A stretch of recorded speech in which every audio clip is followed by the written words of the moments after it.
Holy Hello, cow! hello, It's good Manila morning. Chan. What the hell? Hello, the M from the TMI show is here. I am Manila Chan. That over there is Ted Rall. You are tuned into the Ted Manila Information Show, TMI show for short, because we bring you way too much information. We're live Monday through Friday, 10 a.m. Eastern time. So please be sure to hit the like and the follow, the subscribe, the share, the all of that, that likety-like thumbs up stuff. So obviously I was gone last week. What did I miss, Ted? Not much, right? No, nothing much happened. Same old. Same yeah. old country you left. Same old dysfunctional country. Well, that part's true. That part is true. I'm gonna pop Robbie on here, producer Robbie, for just a minute before we actually head over to the news. Here comes trouble. Always. No, we're not gonna get all into it because I do want to, Robbie and I took care of that last week. We and we'll do more. I know, and we will do more. So I do want to say one little thing about the whole Charlie Kirk assassination.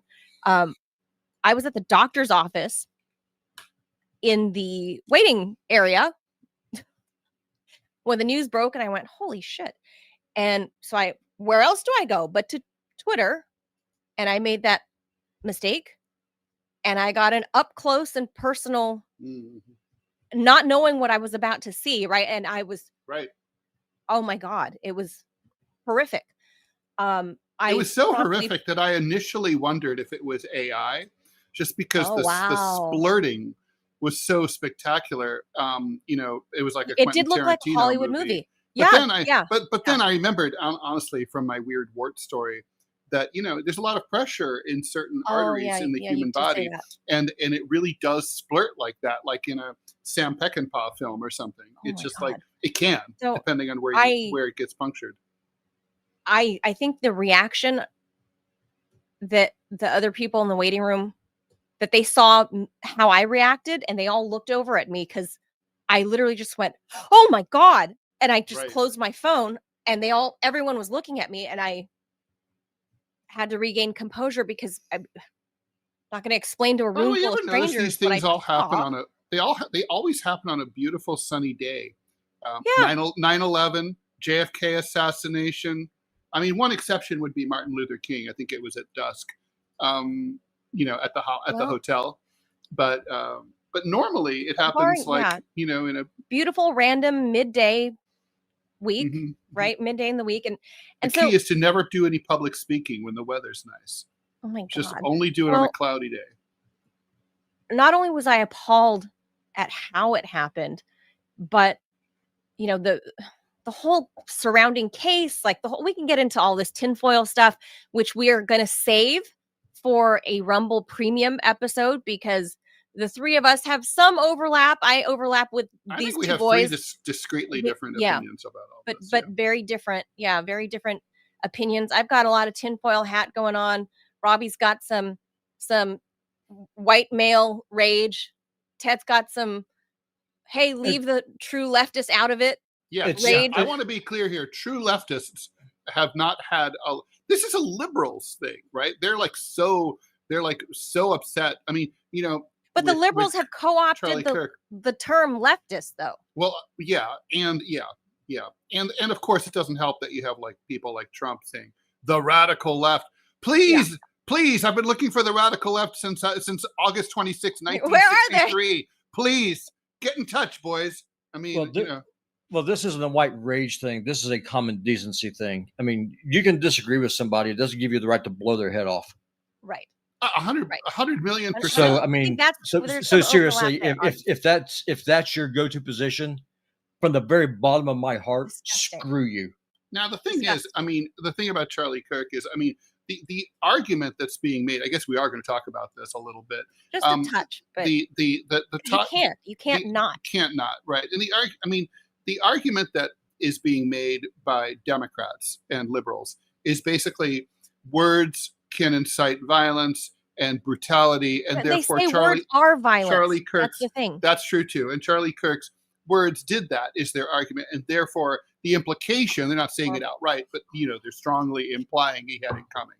And the thing is, it's like, okay, even if you accept all that, and there's a lot of studies, there's been a lot of serious people who looked at this and kind of, it's not really true about like the whole words inciting violence thing. It's not really true, but people think it's true, so therefore it might as well be true.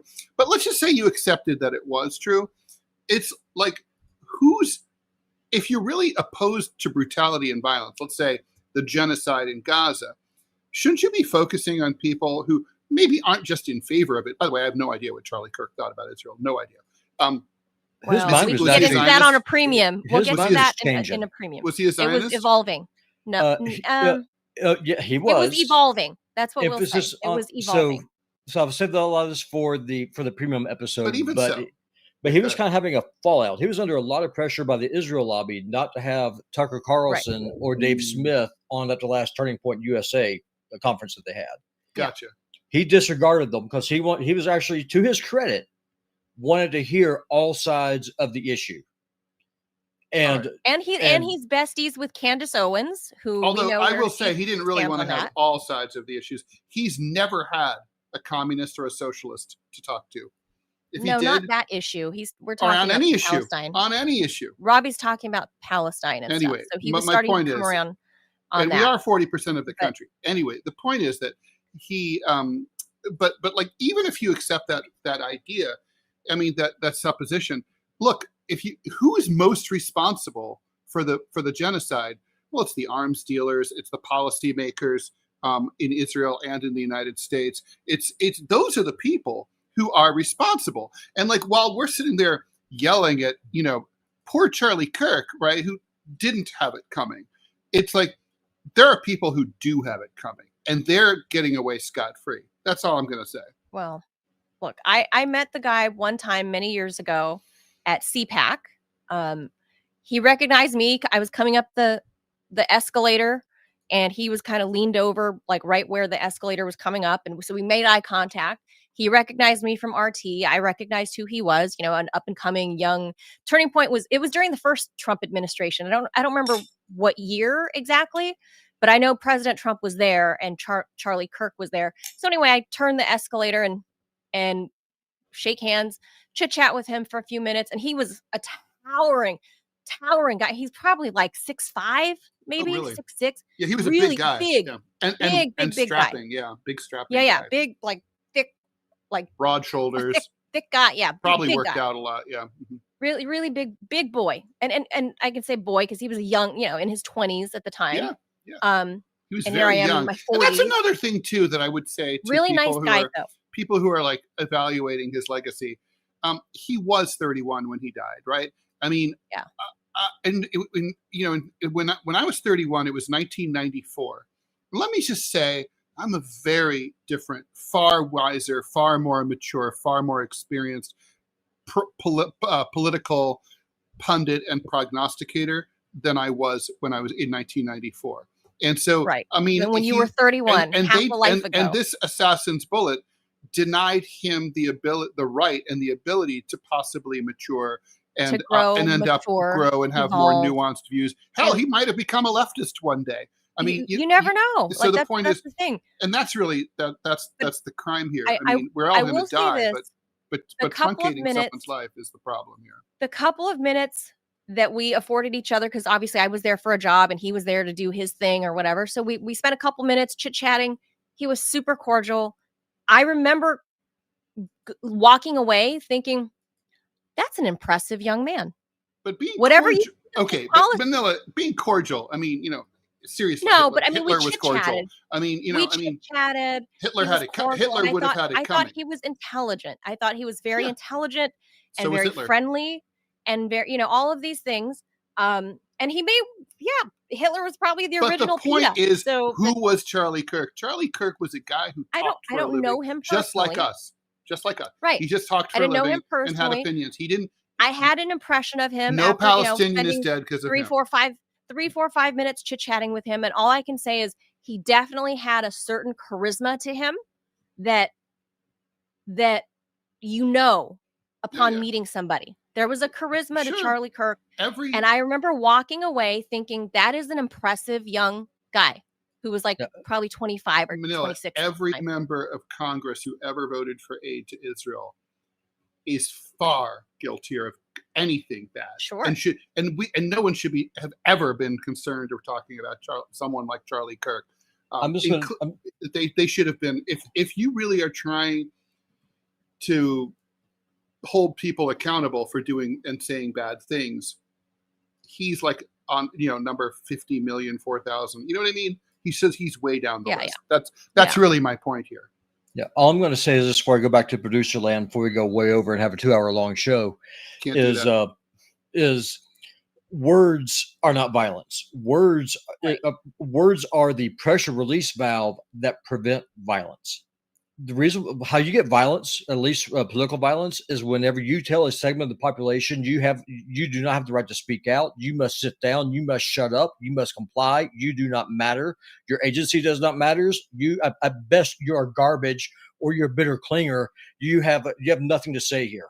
Robbie, when you take away those words, that's when people explode. Let me get your thoughts on two things, though, counterfactuals, right? So it is widely believed that radio broadcasters incited the Rwandan genocide in the weeks before the genocide, that there were these radio broadcasters who went on and talked about how the Tutsis were rats and all needed to be exterminated. And I don't know, by the way, how valid this is, but it's believed by mainstream historians that this was a big part of what incited. Also, you know about Julius Streicher, who was hung at Nuremberg. Julius Streicher was the editor of a notoriously anti-Semitic rag called Der Stürmer in Nazi Germany. He was hung. He never killed anyone. He was an editor and a writer. Right. They published anti-Semitic cartoons. And the point is, I always wondered, because I remember talking to my grandfather, who was in the French Resistance, about this. And I was like, you guys never targeted any Vichy collaborationist newspaper reporters or editors. Wow. And he said, those are just words. We didn't give a shit about words. We were trying to kill actual murderers. So I don't know. I mean, Robbie? Well, here's the thing. Who gets to decide what's offensive? That is number one. Or insightful, I think, is the question rather than offensive, right? Well, I mean, I don't really believe in this insight, in this hate speech inciting argument. It doesn't exist. There's no evidence for it, but but people do believe in it. It's not true, though. Well, people are stupid, Ted. I mean, you can believe in all kinds of stupid things. You can believe, despite the evidence, that I am a right-wing genocidal Nazi who would kill every Mexican in the country. That's not what I want. You just want them to leave. But I want them to be deported. I want them to go. But however, coming out and saying that, yes, I want my country, for lack of a better word, to be more white because I want fewer immigrants driving down wages, does not make me a Nazi. It means that I give a crap about workers in this country who cannot afford to buy a house or pay rent. In your defense, also, Robbie, many of whom are not white but full-fledged U.S. citizens and workers. Of course. Right. But the thing, though, if I was to go and try to have some kind of a debate Charlie Kirk style before I got shot in the throat at some college, the argument that I would hear is not about my positions. It's all about the fact that I want closed borders and I'm a racist and I'm a white supremacist. The fact that I have a black wife does not matter. The fact that I have 2 mixed kids does not matter. At best, she's a race traitor. Yeah, I've heard that before. My wife has been called a token. Oh. So she's well, that's because you're only allowed to have one wife. But if you convert to Islam, then you could have 4. Well, that's the problem. Who'd want them? I don't know. Too much trouble. I know exactly. I always think about that. Holy shit. Yeah, but of course. But the point that I'm trying to make is that people now, and I say this on both sides. For example, all these people who are getting fired because they said nasty things about Charlie Kirk. You have the right to be a jerk. I don't want these people losing their jobs. For the same reason, I will lose my job because of the positions that I have.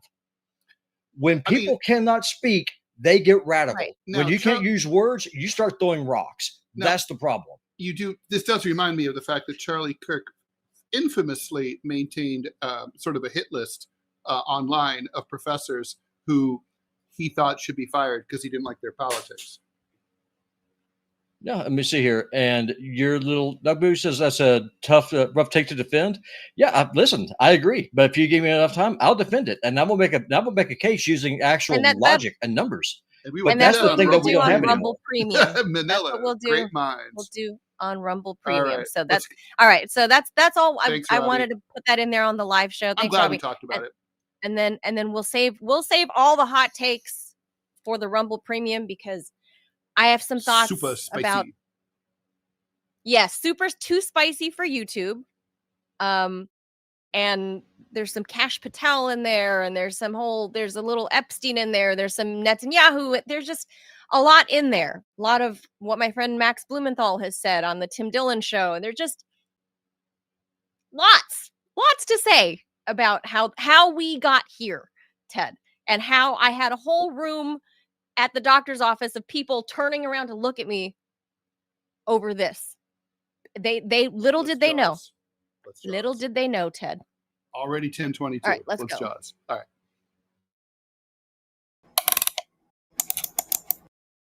Hochul, she's the governor of New York State, endorsed Zohran Mamdani, the state assemblyman for New York City mayor, yesterday in an op-ed in the New York Times. She presented herself and Mamdani as allies against Trump. She wrote, New York needs leaders who will put aside differences, stand up, and fight back against Trump, expressing concern about tariffs, public assistance program changes, federal funding cuts, and threats to take over the city militarily. Kathy Hochul also said, anyone who accepts his tainted influence, Trump's, or benefits from it is compromised from the start. Mamdani and I don't see eye to eye on everything, and I don't expect us to, she wrote, but I also believe that New York State and New York City are at our best when we stand together against those who attempt to tear us apart. The governor also repeatedly referenced the need to make the city more affordable. Mamdani thanked her on social media. I'm grateful for the governor's support in unifying our party, her resolve in standing up to Trump, and her focus in making New York affordable. He said on X, I look forward to the great work we will accomplish together, blah, blah, blah. Mamdani, leading in the polls, has not yet been endorsed by such prominent Democrats as Chuck Schumer or Hakeem Jeffries. So I have thoughts, Manila. He's not gonna, Ted. I have questions for you, though, Ted, before you share the thoughts. Perhaps you can answer because you're a New Yorker. So a couple of things there. First, we have to point out that it's Governor Hochul, who I did not expect to back Mamdani. She's the first big name, especially in the state, right, to back him. That's true. Have we seen AOC or anybody like? Oh, AOC already, him, right? Oh, AOC already endorsed. So did Bernie. Okay, that's what I thought. Like maybe they were on the all the trail with DSA him. folks did that already. Okay, but then you have Cuomo being backed by Trump, right? And is he running as a Democrat? No, right? No, he's not a Democrat. Cuomo is running on the try not to vomit into your mouth, the Stop Anti-Semitism party line. Wait, what? There's a new party? Basically, he just made up a party. He's the only member of it. He invited Clovis, you can but do Clovis that? wasn't interested. Yeah, you basically can do your own bespoke party. Well, why not? Emmanuel Macron took over France with his own party. Yeah, you can literally make up your party. I could literally run Ted Rall for mayor on the Clovis is cute party. And literally, I'm not even kidding. I could literally call it that. Yeah. So he's on the Stop Anti-Semitism party. Okay, so that's my first question. So the Democratic nominee is Mamdani. Okay. Right, that's done. Okay. So he could. Okay. So he's basically effectively running as an independent. Adams is also running as an independent, and of course Curtis Sliwa is running is the Republican nominee. Oh, okay, and that's the official Republican nominee. Official. Okay. So there's a few people on the. Okay, so the whole thing with Mamdani saying, because he's, in my opinion, he's going to win for the sheer fact that he is on the blue ticket. No question. He's going to win. So what is happening? Not to mention his poll numbers keep going up. Oh, what is happening with that? I forget where. I think it's in Midtown, the building that's having the land lease go up. It's a co-op. The land lease is going up. I'm sure you've read about it. I'm sure you know more about it than I do. There's only small bits and pieces of writings about it, but there's a whole co-op building that people own, right? People own their unit in this whole building that's been there forever. And the co-op, how that works is they have to, it's like, think of it as a mobile home, right? Like a trailer park where you can own your trailer, but the land beneath your trailer is paid to a landowner. Yeah, so like there's a building in New York City. So let me explain this very simply. So there's condos and there's co-ops. A condo is imagine a big skyscraper or a smaller building, and basically it's very straightforward. You buy apartment 3A, and that apartment belongs to you. And when you're done living there, you can put it on the market and you sell it. The end. But the land Okay. belongs. You own a tiny piece of that. You land own, but with a co-op, it's different. Legally speaking, it's effectively the same thing, but legally you don't own your unit. Legally, you own shares, a proportional number of shares in the corporation that is the cooperative, and then it rents you your unit. Is the way that works. And the co-op board is like a fascist state. The co-op board can decide who lives there, and literally laws do not apply to it. Literally, there could be like a co-op that says no Jews, and that's totally legal. They could be like no one who's 5'3", no one who's a registered Democrat. They could just do anything they want. They can. So it is literally a Nazi state, and depending on who's running the co-op. There's a building in particular which the co-op board is all tenants. Owners, it's composed of tenants, by the way. Right. The co-op building, the land lease under the building is going up like 4,000 fold or something. And basically that's going to drive up everybody's monthly nut, for lack of a better term, because you're paying your mortgage. It's called the maintenance and the HOA. The maintenance fee.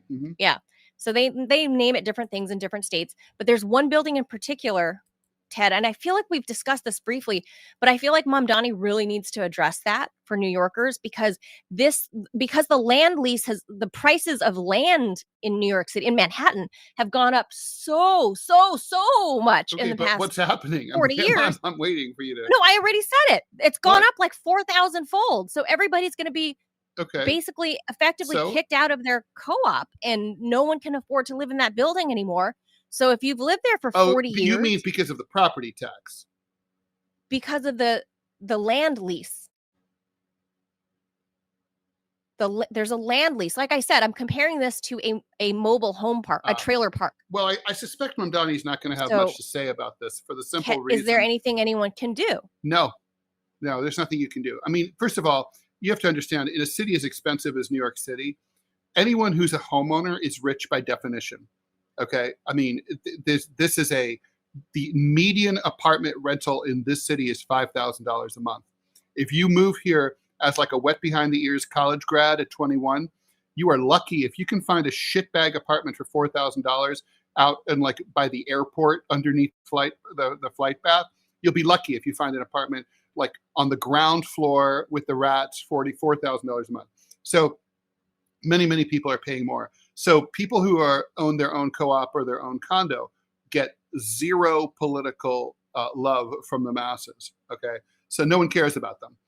Those people are just fucked. They'll be thrown out. That's it. Now, I agree something should be done about all this, but Mamdani's focus is on working class and lower middle class New Yorkers.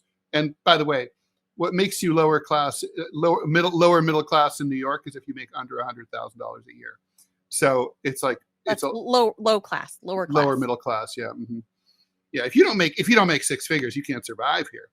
So of course. I mean, that means that's like if you make $90,000 a year, you don't go out, you don't eat dinner out, you eat at home. You take the subway, you don't take taxis. Yeah, let's hear this story, because here it is. I don't know this story at all. You don't know this story? Okay. No, Residents of a New York City co-op, Carnegie House, are facing a dramatic 450% increase in their land lease, raising annual costs from $4.36 million to $24 million.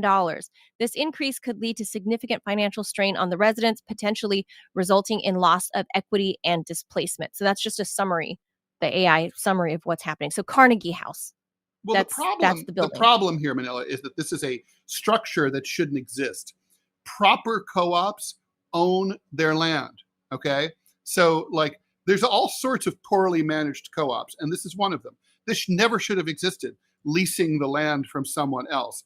I mean, I would be furious if I had fallen for something like that and moved in there. Like a proper co-op is owned by, and there's all sorts of other examples. It's at where, 100 West 57th. So it's Midtown. I was right. It was Midtown. Yeah, that's 6th Avenue and 57th Street, former taxi driver. I Wow. know these things. So that's right, Wow. smack in the middle of Midtown. 324 units. So Near the 324 Carnegie families, people or families they're stand to become homeless. They're shit fucked. And like the thing is that like there's other co-ops that are poorly run, in that they were basically, a huge loan was created in order to, and the building was saddled with debt when it was originally constructed by the developer, and then the tenants are stuck with that. Well, they're not really tenants. Well, they are tenants. The co-op owners are saddled with that debt, and that debt can tank you, especially if interest rates change. So it's, I mean, those people are fucked. They should just move, and like they're done. No one's going to help them. No one cares. So wow. Well, but anyway, let's get back to Mamdani. New York City. So Kathy Hochul. So here's the thing: we have a massive split in the Democratic Party between progressive Democrats, left-leaning progressives, and corporate liberals. And the corporate liberal Democrats, the DNC people, the MSNBC, New York Times, the Nation people, as opposed to actual progressives, the Bernie bros and those people. Mamdani is obviously a DSA guy. He belongs to the AOC Bernie crew. And those people are, so basically Mamdani is the triumph of the left within the New York City Democratic Party. So let me just say this. Like, I know what happened here, and Robbie and I talked a little bit about this last week, and we talked about it off air, and he's right. He and I are in agreement about what happened here. Basically, Hochul gave him the talk. New York, like, basically, if you want to be mayor of New York and be effective, you can't do it without the support of the governor. The governor controls the purse strings to the MTA, among the subway system, among a bunch of other stuff. So the money's coming from Albany, a lot of it. Now, there's workarounds. If Mamdani followed my suggestion of taxing the Wall Street transactions, he could do without Albany and say, we're on our own. We have tons of money here. We're good. Bye. Don't worry. We'll do whatever the fuck we want. He has city council completely in his pocket, so he can get anything he wants through city council. He could just do that without the governor. But he's decided to play things mainstream style so as not to blow up his chances of election. Probably Hochul said, okay, play ball with me, otherwise you're fucked. Well, that's exactly what happened with AOC and Mama Bear Nancy Pelosi. Correct. Now, the problem is that, of course, he risks losing the people who brought him there. AOC. And also, from Hochul's point of view, I don't know why he cares. At this point, no one cares about Hochul's endorsement. He needed it a month and a half ago. He doesn't need it now. He's going up in the polls. I'd be like, you're selling me shoes with no soles, bitch. I don't need them. Like, fuck off. I mean, really. So I think selling me a second pair of shoes. I already have some on my feet. Thanks. He's 33 years old. I mean, he's wet behind the ears. He's getting some bad advice. It's not surprising. He can still cut her loose when he becomes mayor. And look, the tensions will grow. The mayor and the mayor and the governor of these city and state never get along. Okay, Adams doesn't get along with Hochul. Nobody, like Cuomo never got along with de Blasio. They never get along. So it's like kind of like this is like that episode of Black Mirror where they all wear watches that say how long their romantic relationship is going to continue. It's like, oh, you have 5 years to go, or this will be 20 minutes or whatever. This is a 20-minute one. This one's like a fucking mayfly. This relationship has no future. Doomed. Manila, you ever been to a wedding where everybody's talking, like placing bets about like how long it's going to take before the divorce? It's like, I don't know. I have many times. I don't know if I've been invited to those weddings. I have meaner friends than you, maybe. But like, we're all sort of like, yeah, it'll be a year, maybe 2. So that's what this is like. This marriage is like. Oh, we have an ad, by the way. Let's do that, Leah. Let's go ahead, Robbie, and put it up when you're ready. Wait, Robbie, wait. No, Robbie's what? No, Robbie's what? Oh, boy. He said we have an ad. Good thing you didn't catch it without pants. That was hilarious. All right, anyway. Come on. Okay. I told him to put it up in 5 minutes. Yeah. So that was it. Okay. All I right. guess well, the next story we'll Let's do move real on. fast Yeah. That's me too. Right. Okay. because it's not It's important hot. for you to know about, but it's not that. Right. There's not a lot to talk not. about. All right. The Trump administration is holding firm on its threat to ban TikTok here in the U.S. if the Chinese refuse to loosen their demands about tariffs. Wait, but pause, Ted. Pause. You didn't read the breaking part. Oh, You skipped right over that. breaking. Wait, well, I'm not really supposed to read that, but okay. Yeah, you are. It reads like a headline. Trump announced on Truth Social that a trade deal with China has been reached. That's true. That the broke framework. It broke just before we got on air. So we'll give you the background on it. So but Trump says now, Trump after this had weekend been of like holding firm. tussle. Been holding firm on his threat to Here's ban the background. TikTok. All right. So a senior U.S. official said that China entered the latest negotiations in Madrid with a fundamental misunderstanding of DC's position. TikTok is currently scheduled, as the Brits say, to be shut down September 17th. That's just in a couple of days, and has to be shifted to U.S. ownership from ByteDance, which is owned by the Chinese, or get shut down. Obviously, that's only in 48 hours. The Madrid talks, the fourth time in as many months, brought together Treasury Secretary Scott Bessent, Trade Rep Jameson Greer, Chinese Vice Premier He Lifeng, in a broader effort to ease tensions over tariffs and trade. Bessent and Greer told reporters that China wants sweeping concessions on tariffs and technology as part of the TikTok deal. But Bessent said they want to talk about TikTok discreetly by itself. Beijing bristled at the U.S. pressure, accusing D.C. of unilateral bullying and economic coercion after the U.S. urged its allies to impose tariffs on Chinese goods due to the fact that China still buys Russian oil. At the same time, China's market regulator announced an antitrust probe into the American chipmaker NVIDIA, seen as retaliation for American regulations against China's semiconductor business. The negotiations unfold against a backdrop of escalating trade friction. Trump's recent tariffs on Chinese imports triggered tit-for-tat duties and a temporary halt on rare earth exports. A 90-day trade truce reached in July cooled things off, but experts were skeptical that anything major would get accomplished in Madrid. Well, it looks like that I don't know. Something trade happened. analyst William Reinsch might have been mistaken. I'm not expecting anything substantive, he said, unless and until there is a one-on-one meeting between Trump and President Xi of China.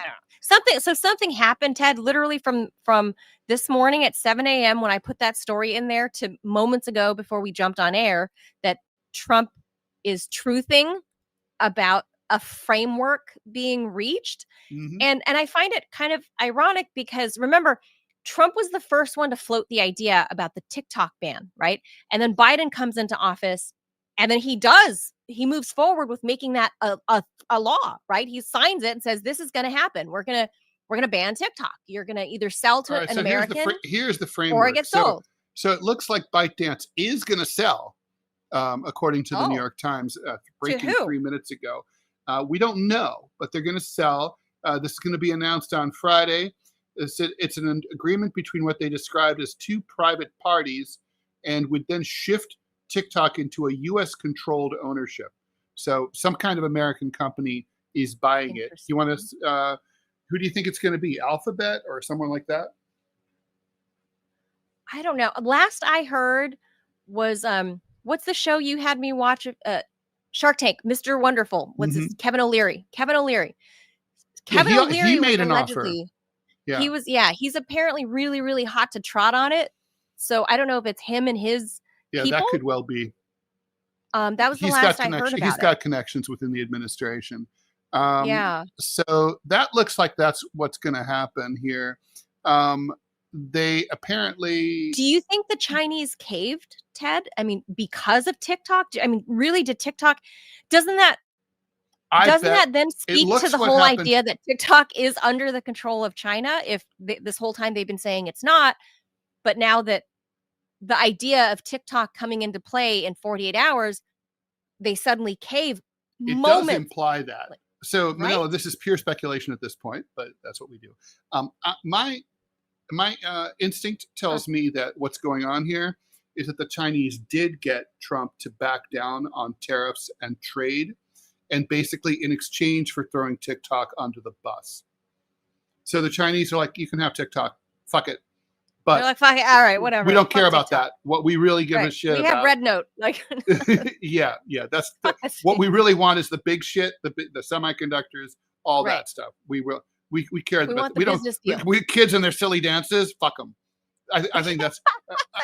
I think that's what happened. We'll see. Yeah, Tomorrow we'll know more. I think the whole resistance to the TikTok thing, and I'm speaking culturally, was about face. That's all it was. I don't think it was anything beyond that. I really personally don't think the Chinese Communist Party was running TikTok. No, I really do not believe that at all. But I think it was a matter of face. And you know how big, like how much saving face matters in East Asian culture, Ted. That's true. So I think that's really all it was. And at the end, now that we're at 48 hours out from all of that, like you ban TikTok, you still get all the tariffs, nothing, like we just kind of fuck the world's economy. It'll ruin the whole Russia Ukraine thing as a result also, because China's buying cheap Russian crude and blah blah blah, and there's just this ripple effect. Xi Jinping was like, well, it's fuck the it's the TikTok Chinese dances. Fuck them. The Chinese Fuck those kids. always famously stick to the big issues, right? I mean, they always have the long view. All right, we have an ad here. I'm going to read it. You've probably noticed Rumble is growing fast, and it's not slowing down. They're building a real alternative to big tech that puts creators first and actually protects free speech. And now there's Rumble Premium, an easy way to upgrade your experience. With Premium, you get ad-free viewing across the platform, no pre-rolls, no interruptions, just the content you came for. Plus, Premium members unlock exclusive content like bonus videos of me arguing with Robbie, behind-the-scenes drops, and more from your favorite creators. Plus, Premium members unlock exclusive content like, I already did that. Right now, Rumble is offering $10 off an annual subscription. Just go to rumble.com/premium and use the promo code studio at checkout. That's rumble.com/premium, promo code studio, no ad. More freedom and content you actually care about. That, my friends, is the deal. All right. So I guess TikTok is saved. Redbook still thriving, or Red Note is thriving in China. I don't know. I don't really that do sweet crude is going to keep flowing from Russia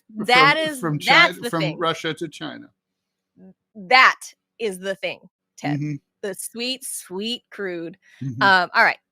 Next story. Speaking of Russia, so new thing is happening because of, like we just mentioned, Trump keeps insisting on all these sanctions and like tariffs and whatever. So Russia is reviving the old school barter system in its foreign trade, if you can believe that. A throwback to the 1990s as companies scramble to sidestep a web of Western sanctions. Instead of wiring money, some firms now swap grain for Chinese cars or flaxseed for building materials. I didn't know you use flaxseed. Flaxseed is, I made homemade granola bars. I use flaxseed.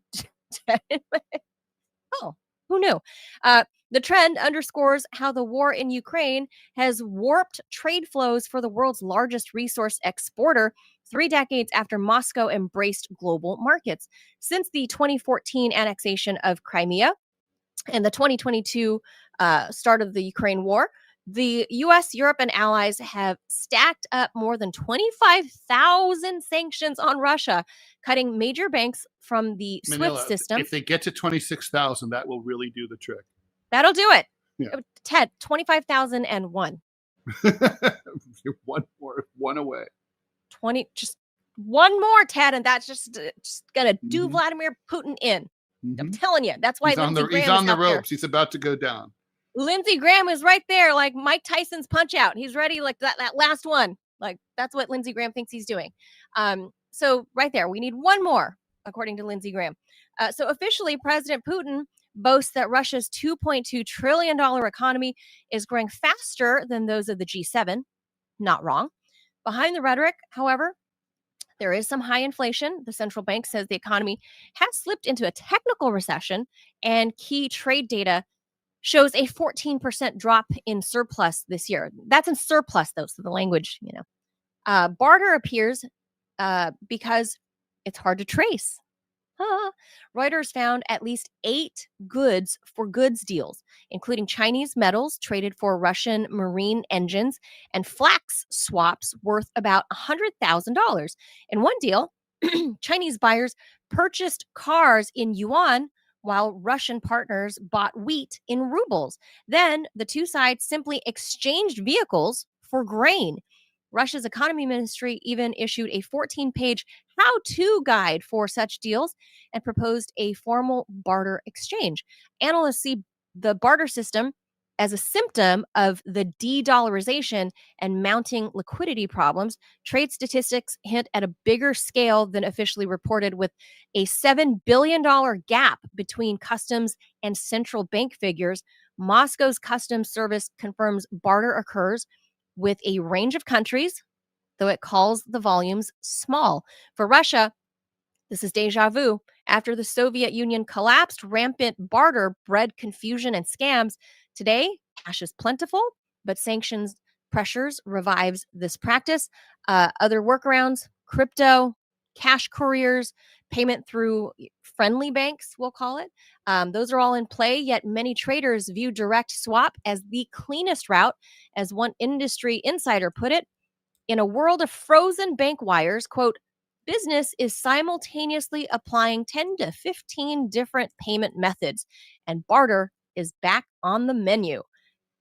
Ted, this is how it was done in the biblical days. This is how it was done before Rome decided to, hammer out some coins, right?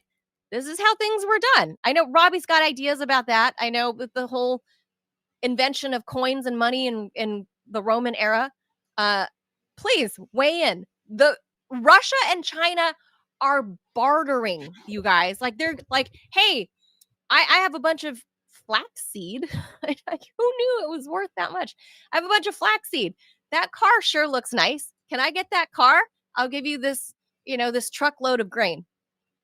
The whole reason the coins is even a thing is because they represent a store of value. Like, wheat rots. A lot of things are perishable. So coins is just a way to make trade more efficient without waiting for your, having to worry about your produce spoiling. That's all this is. I mean, nations can barter much easier than people can because they have access to all of those markets already. So yeah, I mean, this is just Trump once again screwing himself, which is ironic because he does it a lot. It's the thing is, it's such an with the internet and ease of free communications anywhere in the world, where you can call someone in Afghanistan and talk to them for 3 hours for free. I can't imagine what that would have been like, 20 years ago, 30 years ago. Of course, the people can talk about this. It reminds me, in the Islamic world, they have this system called hawala, which is like this informal value transfer system. And basically no money ever crosses any international borders. The way it's all based on trust and reconciliation. So let me give you an example. I needed to rent a bus in Central Asia to transport 23 of my listeners from Turkmenistan to Afghanistan, and back in 2000. So the guy who arranged my bus in Turkmenistan said, go to Times Square and my buddy will meet you and you give him the money. So I meet this guy in Times Square.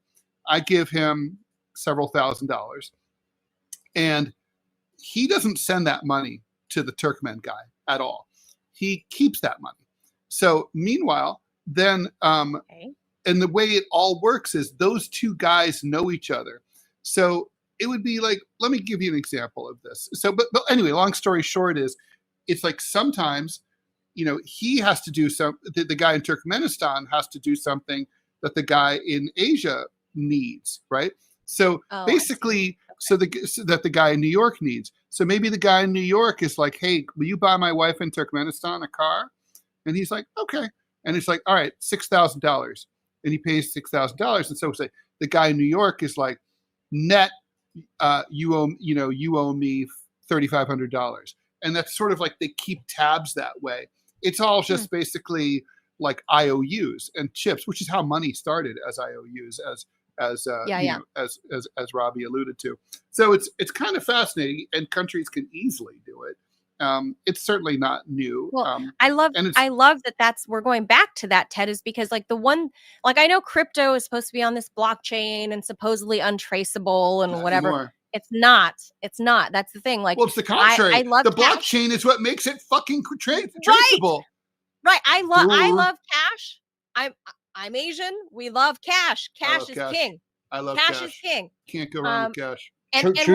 when you have a brick of money in front of you and you're negotiating for something, people are way more likely to negotiate when I'm they highly see a brick. I'm of highly greenback. attentive to cash. Yeah. So That's right. so true whiff story. of it. So, like for example, whenever Ted was here visiting me in Montana, when we took him to Glacier Park, we passed this little place called Martin City. And what Martin City is this big, but just a valley canyon, whatever you want to call it. It is a law unto itself. If you go there, if you want to do business with the Hooterites or the people who live there, you cannot take dollars. They do not take dollars. It's all What? on barter. So if you want something, the best way to get something is go and you trade a commodity. Bring Bullets, something that they want. toilet paper, toothpaste, guns, No and kidding. that is how commerce is done there. It's like prison. It's like prison. But because they, I No mean, kidding. it is militia country. Like if you call 911, Wow. the Flag County Sheriff's Department will not go there. They have a standing agreement with the people who live there. If there's a problem, they take care of it. The police are not welcome Themselves. there. But this You're is saying purely themselves. ideological. I mean, course obviously it they is. still live in Montana. Of course, They, but the cash but the point would is, work. They could use it. they if they could, but wanted to. they choose not to because I mean they are sovereign citizens, and so the way their economy works is off of the barter system. Wild. That's So cool. theoretically, I could go there with lots of toilet paper and canned goods and say, "Hey, Well, I really like assuming that that they- woodwork that you Assuming that made. I want that." assuming that they wanted toilet paper and canned goods. This is I saw something similar in Afghanistan between basically money stopped circulating in Afghanistan in the 90s because the country collapsed. It became a failed state. Okay. It was so crazy that there was cash. They were 10,000 Afghani notes. Afghanis, by the way, are not the people. People are called Afghans, right? The Afghani is the currency. So anyway, the only money in circulation were there were two types of 10,000 Afghani notes. Each one went for a couple US cents. One was more, they were both bluish green. One was more blue, one was more green. Okay. One was printed in Russia by some exiled warlord. One was printed by Rashid Dostum, Uzbek warlord. One was worth roughly twice as much as the other. $100 would get you a backpack full of them. But they were kind of useless because most people didn't really want them. People really wanted commodities. So, if you went with cigarettes or food, eggs were worth a lot.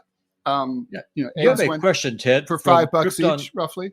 You have a question from Krypton Steel. What is the barter system called Hawabi? Hawala. Hawala? Hawala. So that's what I described. Hawala. What is he asking? What is it? Yeah, but it might be a typo. He said Hawabi. Hawala. So it's Hawala, and it's an informal system, and it's sort of like the way I described. So a great example of this. Here's a good example, right? Let's say money stops circulating in the United States, and the three of us decide to use Hawala instead. And I'm like, all right, listen, Robbie, I need you to produce TMI. Will you produce TMI for me this week? And you're like, sure, Ted, I'll do that for you. And then you're like, Ted, then a couple weeks from now, you're like, Ted, my friend's getting married. Would you design her wedding invitation? And I'm like, sure, I'd be happy to design that wedding invitation. And so, like, no money's exchanged hands, and then maybe like your work is worth more than mine. So I'm like, technically speaking, producing the TMI show is worth $500 for a week, but the invitation's only worth $300. So technically, I owe you $200. So you might be like, later on, you might be like, oh, Ted, would you go and check on my grandmother in Manhattan. I'll pay you $100 so I can work off $100 of my debt. But we never, and we're we good. never exchange. We're good. We never exchange money. It's just more like you scratch my back, I scratch yours, but in quantifiable amounts. That's the key part. It's not like, hey, Robbie, I like you. Do this for me, Ted. You like? Do me a favor, right? It's not a it's favor not like thing. that. It's literally numerical. It's literally like the value of action A, B, or C is worth this, and therefore that's how much you owe me in equitable trade. And the reason that social it started, currency. So with Hawala, it became famous after 9/11 because all the Bush administration was focusing through the USA Patriot Act on money transfers. Right. But it's like there were no money transfers to the terrorists because they used Hawala. And now Hawala, there was an implication that it was a terrorist thing. It's not a terrorist thing. It's a Muslim thing. And like basically it was used because banks, it's easier, and banks are unreliable in the developing world. Banks fail, they steal all your money. And not to mention there's transfer fees. And who wants to pay that? Don't the Amish do that amongst themselves with each other a lot? I don't know. I don't know if the Amish do, but here the Hutterites do a lot. Yeah. Okay, Robbie. What's so a that's Hutterite? good to know. Hutterites the group of people in Montana. Hutterites are like the Amish, but they embrace some technologies. Like for example, they have cars. They don't have a problem with mechanized farming tools, but they don't allow TV and stuff in because they think that it's a social pathogen. So whatever allows them to be more efficient with their work, they're all about it. But anything that would just tear down or influence the culture, they stay away from. So interesting. I want to learn more about them. That's very interesting. Okay, speaking of TV, last thing, and I don't think any one of us watched. I could be wrong. Did anybody watch the Emmys last night? No. No, I'm still heterosexual, so no. What are the Emmys? I did not either.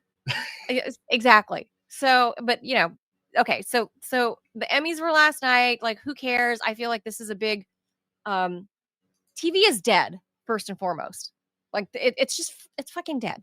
It's who watches TV? But anyway, the Emmys are the award show. That's a big fucking statement there. I mean, there's probably more TV being produced and watched in America than at any other time in its history. No. Proper you're not TV. going to count That's HBO why they had TV? to broaden. No, now they have to broaden the term for the Emmys. Remember a few years ago, they had to broaden what qualifies. Well, that's what TV means now. And all of that shit. Yeah, that's what TV means now. So that's now the Emmys as I don't know. Like so that's not relevant. We're talking about what TV means now. So I have to accept, even though it hurts my brain, that kids call records vinyls. No, the reason why nobody watched the Emmys last night is because they were watching me stream Mortal Kombat 1.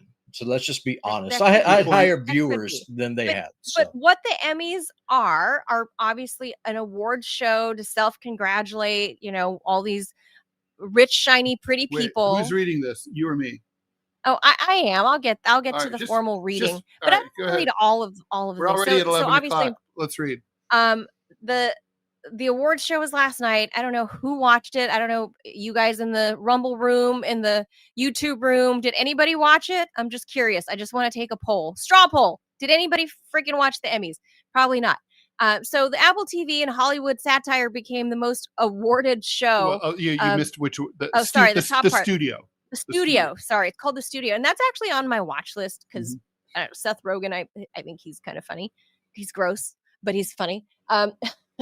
That satire show became the most awarded show of the year, picking up 13 wins for the Primetime and Creative Arts Emmys, including Best Comedy Series. So, all right. So that, was a big win for Rogen. Shockingly, Hollywood gave an award to a movie about to a TV show. Yes, a show Hollywood. about Hollywood. That's all you have to do is like, it's like The Player. Terrible movie. Robert Altman, not a good director, but The Player was massive because it was about Hollywood. It's like they always award. That's the funny thing is they always award things that talk about themselves. The show Adolescence, I remember. I don't know. It won the boy that stars in it won He's the youngest boy ever to win an Emmy, youngest male. He's 15 years old. So he won an Emmy for that. A lot of these shows I don't know. The new series, The Pit, I did see it, Adolescence. ER, which is ER. The Pit is a revamped version of ER in Pittsburgh. By the way, every time I see that name written down, Manila, I think of Brad Pitt, and it's like, oh, it's not Brad Pitt. So that's a problem. They shouldn't have named it that. That's true. That's true. I keep thinking it's about him. Bitch about. That's true. The thing I wanted to bitch about because Brad Pitt is more famous than the city of Pittsburgh. Sorry. That's true too. The thing I'm bitching about is The Late Show with Stephen Colbert scoring its first ever win as outstanding talk series as they're about to get canceled. Prize. It's the pity award. It's is like, it oh, poor babies, you got Colbert fired because of Trump. Standing ovation, and everyone was like, oh. Because they are viewed as martyrs to Donald Trump. So this is a way to vote against Donald Trump. It's a Democrat thing. It's Democrats being Democrats. Colbert has not been funny since he left HBO. No, that's true. But Tony said that someone finally said "Free Palestine" on the Emmys. So I guess that's did they? Something. Did somebody say that? Now that that's I have no idea. The thing I wanted to mention too, fact check it. Was something that I pitched to you guys in our group chat. Was there is a whole bunch of something like thousands of actors, of screenwriters, of all the people within the Hollywood industry ahead of the Emmys. They all signed this this petition to not a petition. It was more of like a promise that they were going to embargo doing any work with anybody that's affiliated with any kind of Zionist or Israeli backed venture.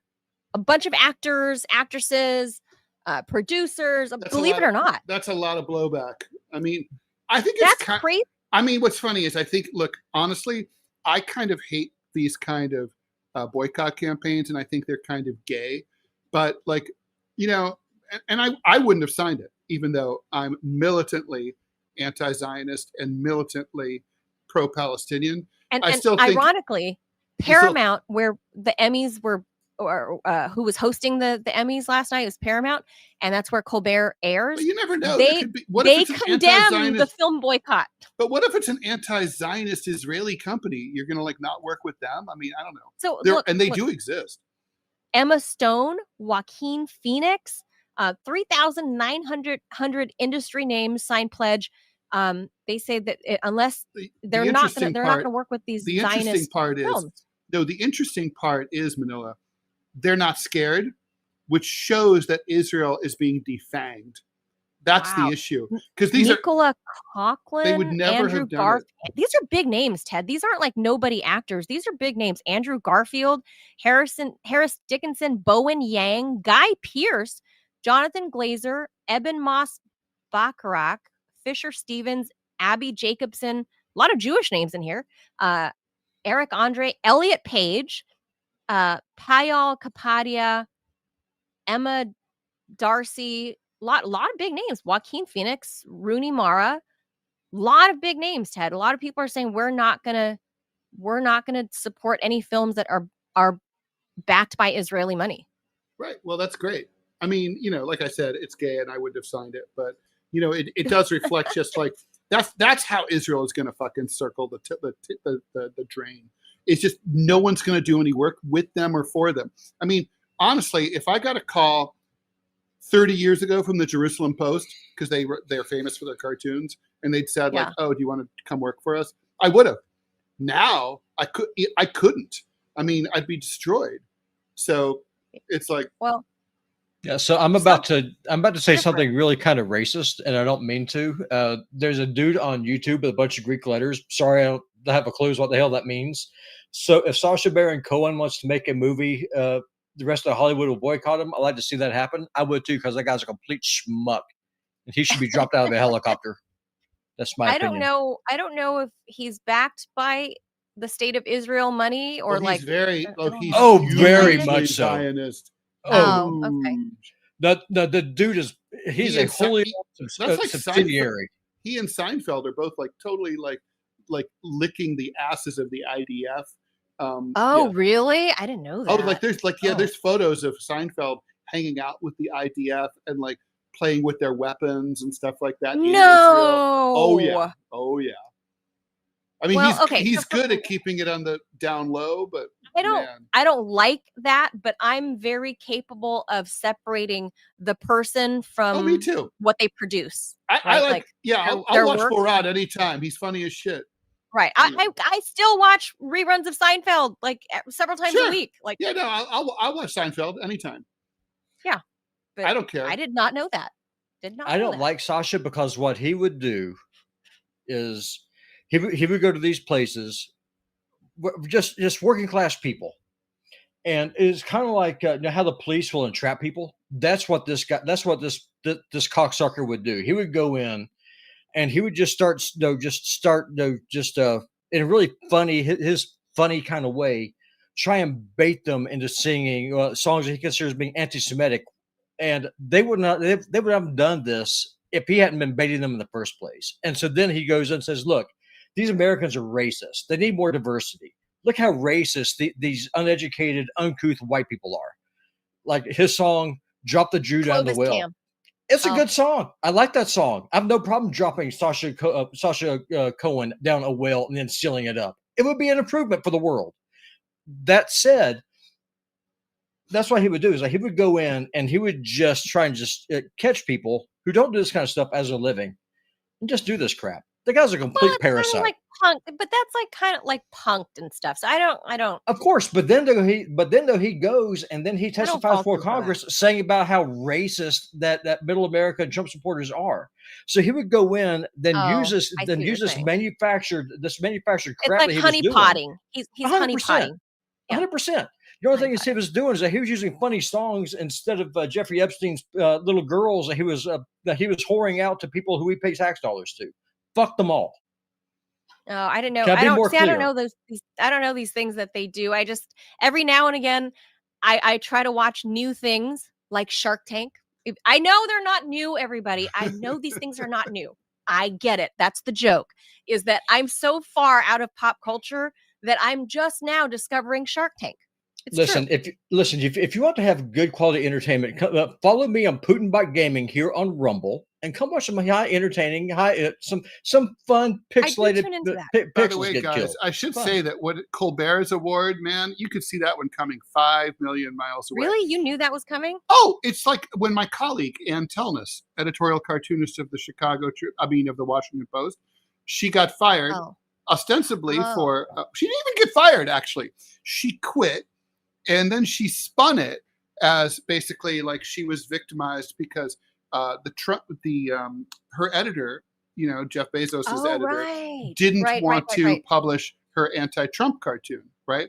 So she submits a rough sketch. It's shot down, which is, by the way, a typical thing for cartoonists. That's why you submit a rough sketch, is that it might get shot down. She submitted the rough sketch. They said no. She said, "I quit." And they were like, "Please don't quit." She's like, "No, I quit." And then she turned herself into a martyr for Trump. Pulitzer Prize the same year. Really? She got a Pulitzer. She got for the that? Democrat. Yeah, the Democratic Pulitzer board gave it to her. And you see this across professions. You definitely, like Scott and I, we saw that coming a million miles away. We're like, this Pulitzer is like, she's a shoo-in because, she characterized herself as a martyr to the evil Donald Trump. Right. And so it's like, if you vote for her, you're voting against Trump. And so Colbert winning is a fuck you to Donald Trump. It's not saying that. It's no way, shape, or form was there ever any consideration like Colbert's show was the best show in its category for that year. That didn't even cross their minds. No way. No way did it cross the Pulitzer board's mind. Ann Telnis was the best editorial cartoonist of that year. No, they didn't. I mean, maybe she was, maybe she wasn't. They didn't care. Ted. It had nothing Ratings to do were with that. terrible. Advertisers were Obama's dropping. Nobel. Same shit. It's like, oh, look, he's black. Yay, America, for voting for a black president. That's it. Right. That's the only reason. So, Manila, you have a question from Frazmataz on Rumble. Do you remember hearing about how Sasha was filming a movie in Vegas and stumbled upon some kind of a weird Jewish child trafficking plot by accident / chance? I don't recall hearing about that. I don't think. I'm trying to dig in my reporter memory. I don't in Las Vegas. Oh, was it the one that recently happened? Is that the? I don't know. I don't know if I don't remember Sacha Baron Cohen being a party to that story recently. Where the guy that worked for social media or something somehow flitted off back to Israel. He's like a dual citizen or something. I don't know if Sacha Baron Cohen was involved in that. All right, so here's the answer. Here's the answer. Okay, so remember he had that Showtime series, Who is America, back in 2018. It was kind of like blink and you miss it. Anyway, Sacha Baron Cohen did? Yeah. Mm-hmm. So it was kind of like it kind of like when he was doing the Ali G shit. I liked Ali G. That was good. By the way, the Trump interview with Ali G is really worth seeing because Trump is one of the few people who catches on like right away and just like bails, right? But anyway, so according to Grok, he and his production team encountered what they thought was evidence suggesting the existence of a pedophile ring in Vegas targeting wealthy clients like politicians and billionaires. They turned the footage over to the FBI.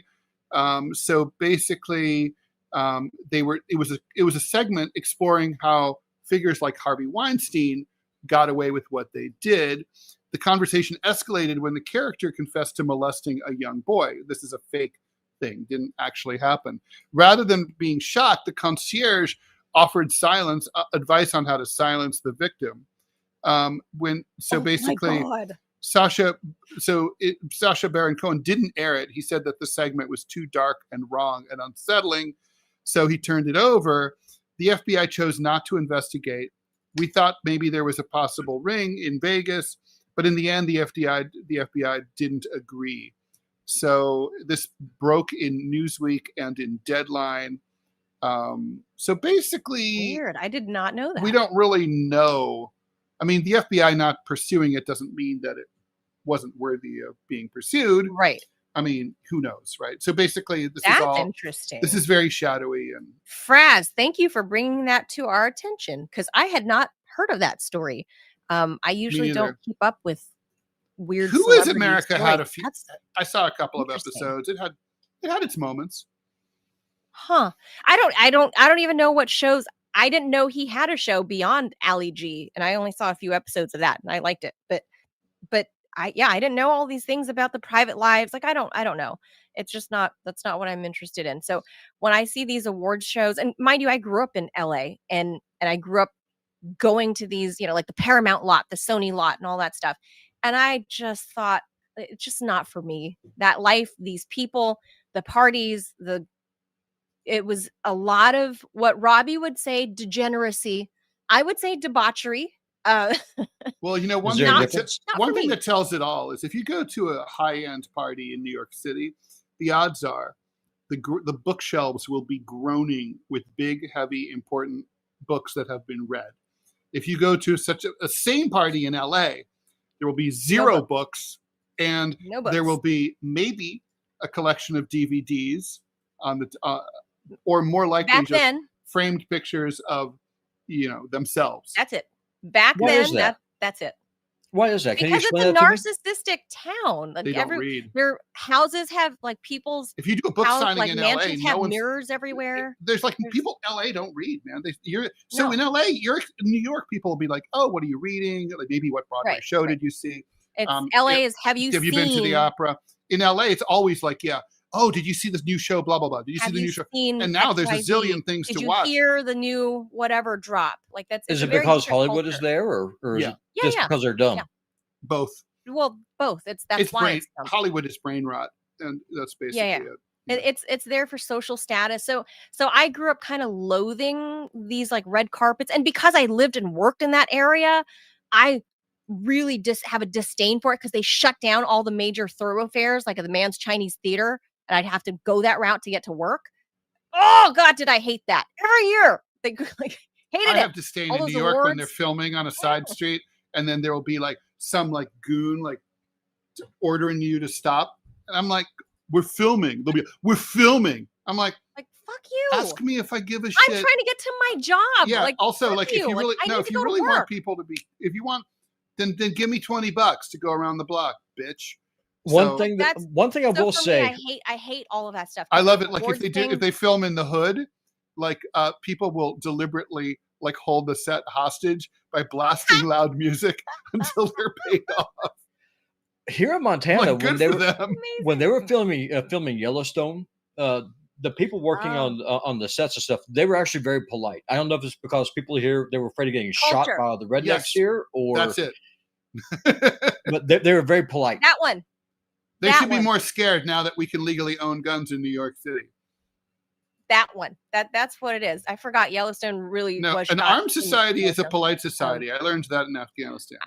Ain't that the truth? I lived in Arizona. That is the truth. Anyway, we'll leave that there. Nobody really watched the Emmys, but I think people do watch some of the shows. And I thought it was a complete farce to give outgoing Stephen Colbert. I mean, look, the freaking I Emmy, mean, his look, first the Emmy old Stephen Colbert report was okay. That was funny. It was okay, but like no, he's never been good. This show, the late night show, has always sucked ass. And I don't know if it's his fault or the network is leaning on him. I don't care. All that matters is what shows up on the air, and it's boring as shit. It's bad. Before we go, we have another ad. Since I'm here, I'm going to pop up and read it. Excellent. Ted, all right. you just have to just deal with the Southern drawl. I love it. If you haven't already, make sure you download the Rumble app. It's free, simple to use, and the best way to stay connected to the content you want. Once you've got it, search for any channel and hit follow. So you can search for Putin Gaming or TMI or Deprogrammed, and you can follow. That way, you'll get a notification every time we go live. No missed shows, no extra steps. You can grab it right now using the link in the description or the pinned live chat. Download it to your phone, and you're ready to go. If you prefer watching on the big screen, Rumble is available on all major streaming devices and smart TVs. Just search for Rumble, follow the channel, and be part of the action. All right.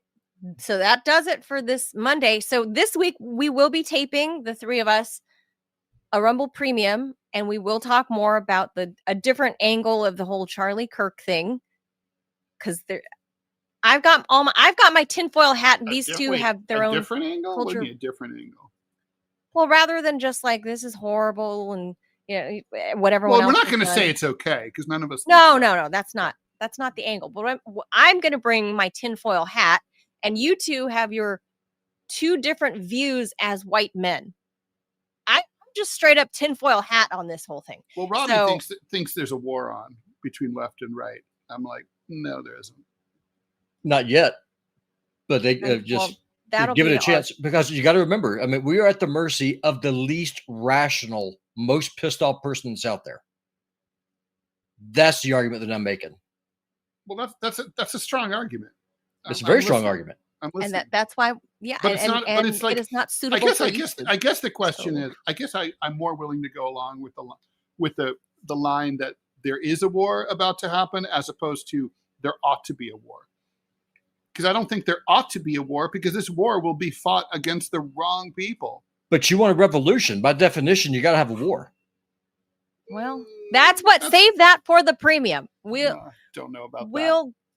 We'll hash that governments out. Don't lay down. Governments don't surrender their power just because, like, no, you're right. You made the better argument. So I will sit down, shut up, and cede all control over to you. That never happens. No, that never happens. No, I'm not saying that. The question is whether you can have a violent revolution, which is redundant. All revolutions are violent.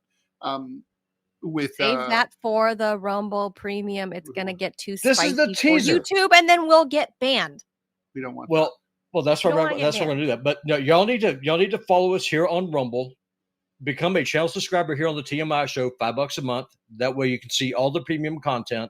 Or if you want to see all premium content across all of Rumble, become a Rumble premium subscriber for $10 a month instead. Depends on what it is that you want to do.